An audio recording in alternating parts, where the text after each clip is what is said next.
Receiving simulator transmission. Uploading transmitted feed. Initializing playback sequence. Alright Seipher, we're ready.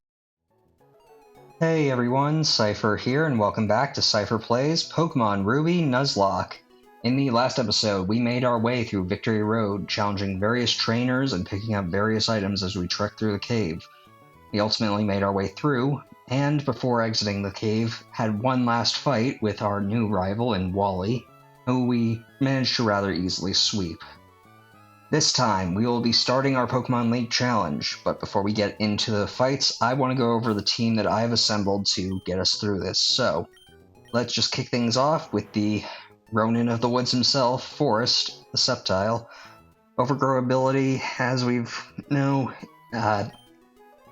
Now, I'll be honest, Forest probably has the least amount of play here. He doesn't have many Pokemon in this league that he can actually fight. And even those that he does, that impish nature is going to be holding him back. However, I consider it kind of blasphemous for me not to bring him to this final challenge since he's been with us throughout the entire time. He's packing Leaf Blade, Quick Attack, Giga Drain, and Pursuit. And he's got the Miracle Seed on to boost the power of his Grass-type moves. Should be rather useful, at least whenever I do need him.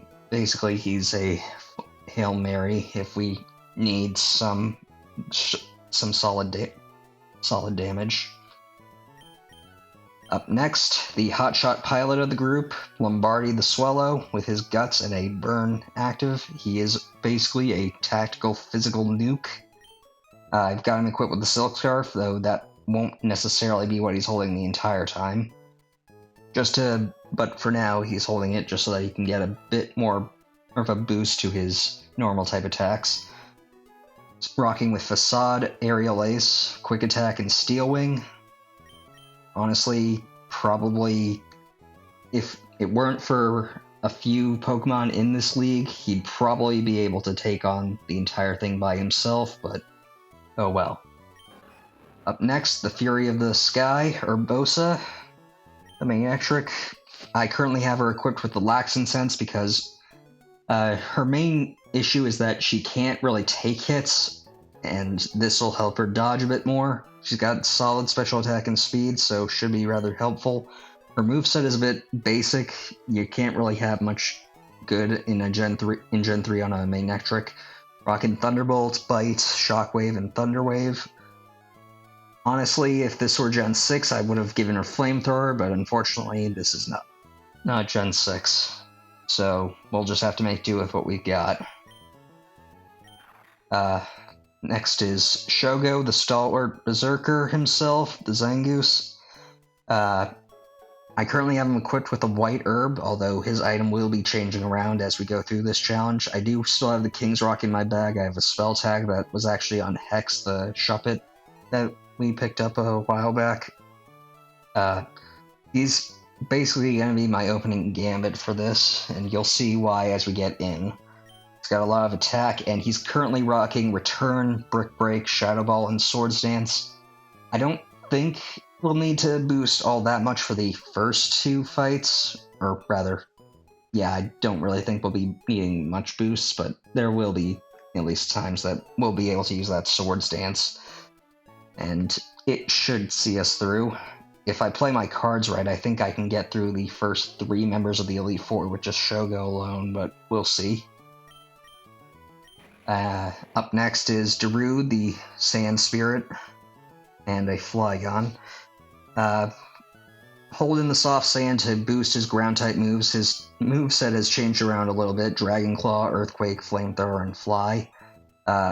Unfortunately, his Dragon Claw isn't as good as it would be in later gens because all Dragon-type moves from Gens 1 to 3 were special. And as you can clearly see from his stats, Darude is more of a physical attacker, but I did give him some special attack investment just in case he needs to use either Dragon Claw or Flamethrower, just to give him a bit of a boost. And then, last but certainly not least, we have the harsh northeastern wind, Buren the Walrein.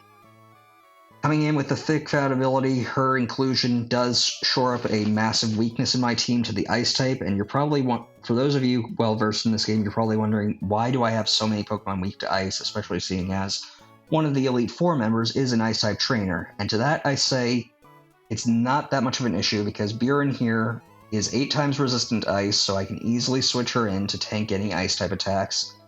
And 2, the Ice type Elite Four member here uses only 2 lines of Pokemon. One that is basically Buren herself, but only one that's fully evolved, so not too tricky to deal with.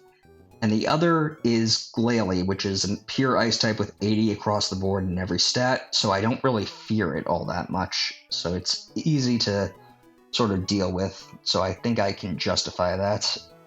She's currently holding the experience share. However, when she's not going to be holding that, I will be giving her the Shell Bell so that she can recover HP with every attack that she does, so that she can be a bit more of a tank. Not as good as having the leftovers, but unfortunately those are locked to post-game, so I'll have to make do with what I've got. She's currently rocking Surf, Ice Beam, Body Slam, and Rest. Pretty tanky set. I could teach her Toxic, but I decided that wasn't exactly the best idea, considering the champion, who is the one I would want to use Toxic on, is mostly immune to Toxic, so not all that good.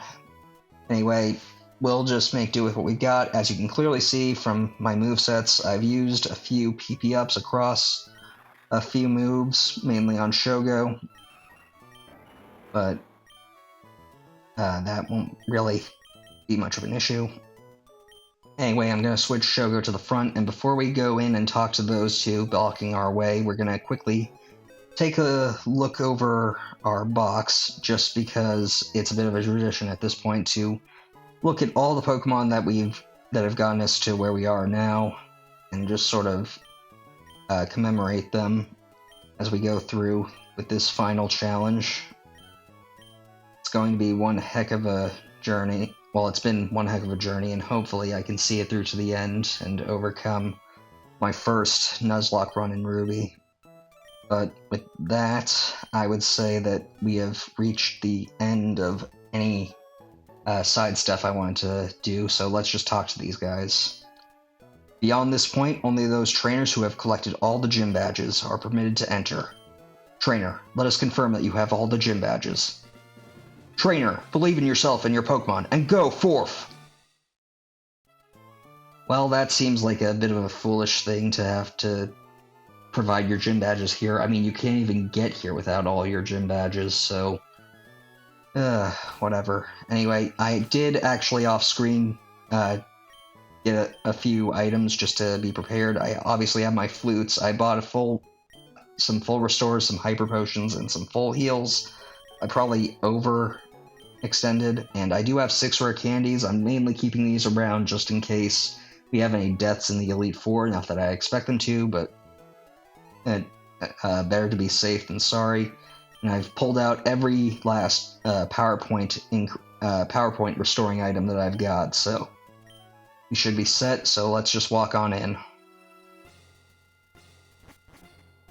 And our first opponent, looking rather odd, but it's a sprite, only one wisp of hair, whatever. Welcome, Challenger. I'm Sidney of the Elite Four.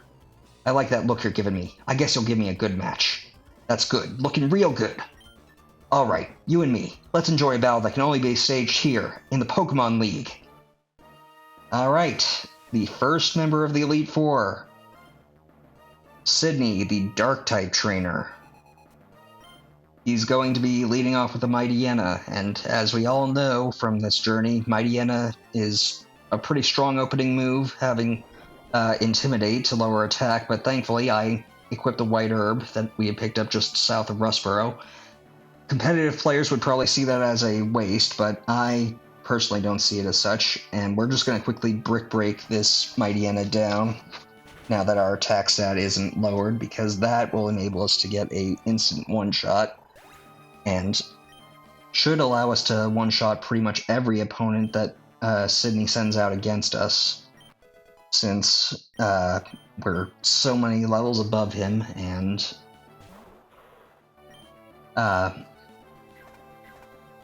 without the Intimidate drop of our attack, they can't possibly survive, thankfully. Okay, that Cacturn went down pretty easily. It's not that difficult. This will be a little troublesome. It's Sharpedo with Surf, Crunch, and Slash, and I believe Swagger. It does have the Rough Skin ability, so this is going to take a little bit of HP off of Shogo, but he should be able to deal with that. Yeah, unfortunately he made contact, so just a little bit of damage, though only 9 points. His Ace and Absol, I believe, also has Swagger, Swords Dance, Slash, and Crunch. I'm not necessarily sure, though. It is holding a Citrus Berry, so it will restore 30 HP if it's brought below half or to half. But I don't think it'll be... Oh, it had Snatch. Well, I guess that... if I remember correctly, that just steals the item after you make your move if it survives, but...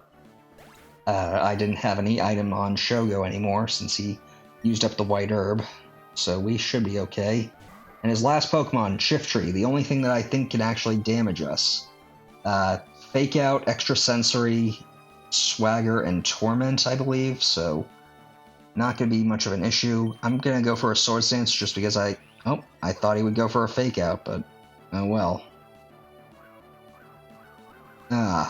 Double Team. I guess I got that wrong somewhere along the line. Oh well. Well, this is going to be a little irritating because he's just going to keep double teaming.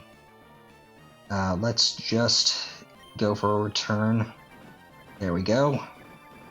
102 power plus stab plus 1 Swords Dance, so plus 2 stages of attack. We're pretty solid, I'd say.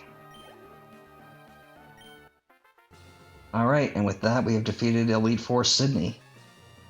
Well, how do you like that? I lost. It was fun, so it doesn't matter. Okay, well that's a good attitude. Well, listen to what this loser has to say. You've got what it takes to go far. Now, go to the next room and enjoy your next battle. Alright, well before we do that, I want to just quickly go into my bag, because we are actually going to be, well, one, using our last Oranberry to heal off the little damage that Shogo got. And then we're going to actually give him a Person Berry for our next strategy, because he's also who we're going to be leading the next fight with. And I do actually want to go into my bag and switch around my items. So we're going to give the Shell Bell to Buren. I don't know why I almost said Stussy there. And we're going to swap the experience share onto Lombardi for right now.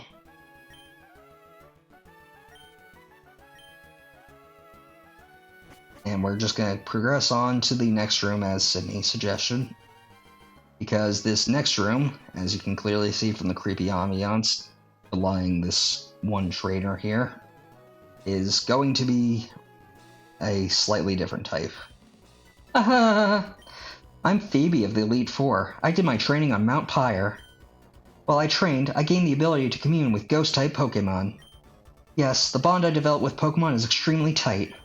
So come on, just try and see if you can inflict So come on, just try and see if you can So come on, just try and see if you can even inflict damage on my Pokemon. Got a little tongue-tied there, but yes, our next battle for this Pokemon League is Elite Four Phoebe, the Ghost-type expert. And she's going to be leading off with a Dusclops. In Emerald, this thing is pretty easy to deal with, since in Emerald it likes to open with Protect. However, in this game, Ruby Sapphire, it has Confuse Ray, Curse, and a Shadow Ball, and I think Grudge, or Future Sight, I can't remember exactly which, but it likes to open up with Confuse Ray or Curse, and depending on what I get, Confuse Ray would probably be the better of the two. So I'm going to go for a Swords Dance because I know that I can't take this out in one hit no matter what, because it's just so bulky. And I was banking on Confuse Ray, and I got it. So now we have a +2 Zangoose, and because of the Person Berry that we equipped to Shogo, he's going to instantly heal off the damage and be able to retaliate with a Shadow Ball. Now this Dusclops does have pressure, so Shadow Ball will lose 2 PP instead of 1 PP, but we can easily deal with that. Now that Shogo is +2, he should be able to sweep her, just like he swept all of Sidney's Pokemon. So, up next is a Bayonet. She has 2 of these. One is Spite, one is Grudge. I don't really know which one it is, because they're both level 49 for whatever reason. But either way, it shouldn't be too much of an issue. Her Sableye has no weakness unless you use Foresight on it and abuse its Dark-type weakness to fighting, but unfortunately I don't have that, so a resisted Shadow Ball is going to have to do. Thankfully, I believe Shogo has enough strength to be able to deal with all that. Okay. And another Bayonet should easily be dealt with, I believe.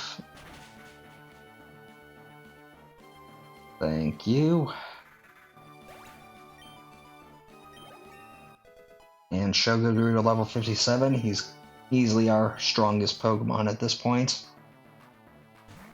And her ace is a Dusclops holding a Citrus Berry. I believe it has Ice Beam, Earthquake, Shadow Ball, and either Future Sight or Psychic. It's pretty good in terms of coverage, but I think that I've got just what I need to take it out, so 1 Shadow Ball should do it. I hope. Yep, okay. Good, good, good. Alright, and with that, Phoebe is defeated. Oh darn, I've gone and lost. 5,100 Poke for winning. There's a definite bond between you and your Pokemon, too. I didn't recognize it, so it's only natural that I lost. Yep, I'd like to see how far your bond will carry you. Go ahead, move on to the next room. Alright, and with that, we do technically have the means to move on to the next room. However, before we do, I want to just quickly give back the Silk Scarf to Lombardi, because that's going to be his best bet outside of the Choice Band, which again, locked to post-game, so we can't use that. With Shogo now not having any item, we're going to actually give him back his King's Rock, just so that he has something. And while I could go on and keep fighting, I do think that I should probably hold off and sort of space this out. We got rid of the first 2. We're going to do the next 2 in the next episode, and assuming that we don't lose, not that I expect to lose, we'll challenge the champion on Friday. So I will end things off here. I want to thank you all for watching. Until next time, stay gold. Playback sequence terminated. Transmission disconnected.